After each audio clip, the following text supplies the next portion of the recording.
Welcome back to Kevin Toll Reads. Hope you're doing well. It is almost summertime, and summertime's about reading thrillers. At least that's what I heard. So does this 2001 techno thriller by Jeffrey Deaver, The Blue Nowhere, should this be on your summer reading list? Stick around.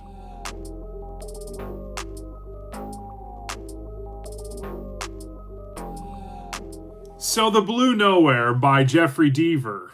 Let's talk about this book. The summary of this book is it's a standalone techno thriller by Deaver. It combines kind of suspense, cybercrime, cat and mouse thriller tactics. It's a gripping story about hackers, digital identity, and justice.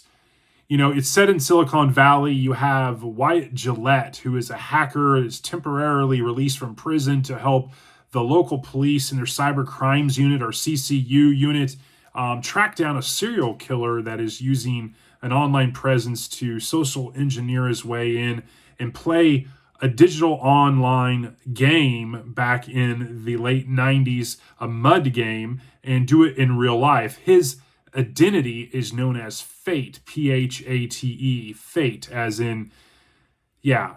And throughout this story, or this book, it's like the spelling matters. The spelling matters when they're talking about acronyms, when it's in the digital world and how they code and type and, mean different things by how the spelling is, and fate is Phate. It's kind of like when you say something's fat, like it's good, like it's Phate instead of FAT.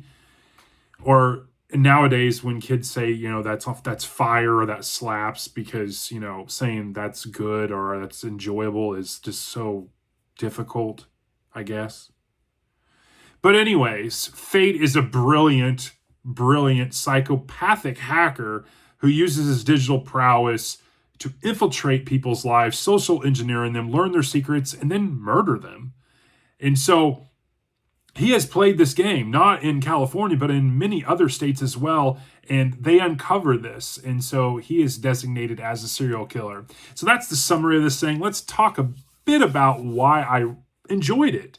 So the characters are very dynamic. Wyatt Gillette, I really enjoyed his character. You have a hacker.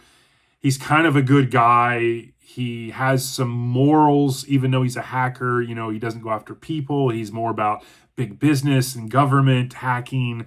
That's rule number one. Don't go after the individual type thing that they talk about. But he has done some digital crimes that have gotten him in trouble. And that getting in trouble has caused some personal friction with his wife. And so Fate, on the other hand, who goes by the name of John Holloway, he is a hacker deluxe, what they call a wizard.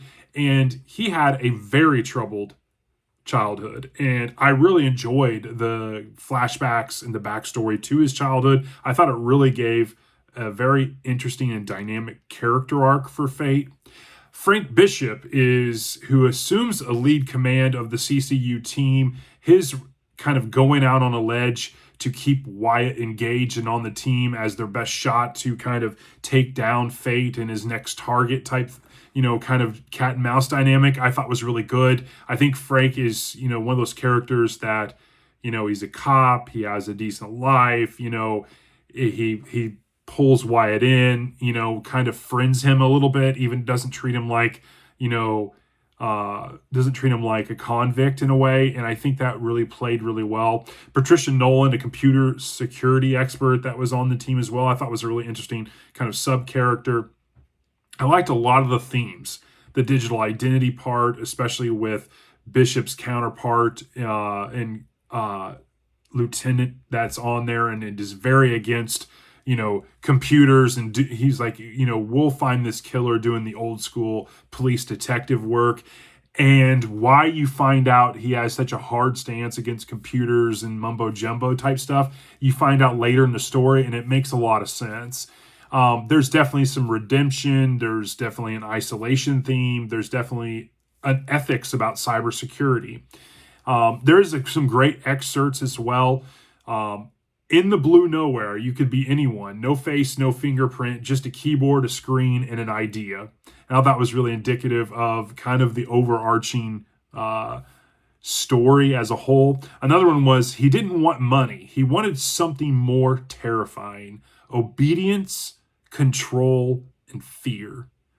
And then lastly, hacking was like chess. It wasn't about brute force. It was about knowing your opponent and planning 5 moves ahead. And those are all very indicative of the overarching story. In terms of criticism, I do have a couple criticisms. Because we're talking about a techno thriller and computer and cybersecurity type themes here, it's dated. It is dated. Let's just be honest, especially, working with phone companies and Pac Bell and all this other stuff that they do, which were probably in the late 90s policy and procedure, and is probably not very far-fetched from how things got done. But rereading this again now in 2025, it's dated. Does it distract from the story and the thriller and the enjoyment? No, it doesn't really, but it definitely is. One thing, though, that I thought was a little distracting to me was how many twists and turns Deaver decided to put in the last third of the book. I think that Deaver, I've, done a deep dive on him, and he likes sleight of hand. He likes the twist. And I think it works really, really good in short stories. But I think he needs to use it sparingly. And this one, I think, from my estimation, it was a little much. There was too many little twists and kind of things that went on that it just made it kind of not believable, even though we're talking about a fiction book here. But that's my criticism. I also think there were too many characters, and I think because of some of the twists and turns, he had to introduce more characters, and that kind of went hand in hand. In terms of rating and overall, it's a 3.9, even with the criticisms, being a little outdated because it's, outdated technology. I still think it's a great thriller. I think it's an enjoyable read. It's fast paced. It's a great fast paced story. In terms of, would you enjoy this? If you like fast paced, clever plotting, you like a lot of twists, you like some high stakes, thriller reading, cybersecurity, little cat and mouse dynamic, this is definitely in your wheelhouse.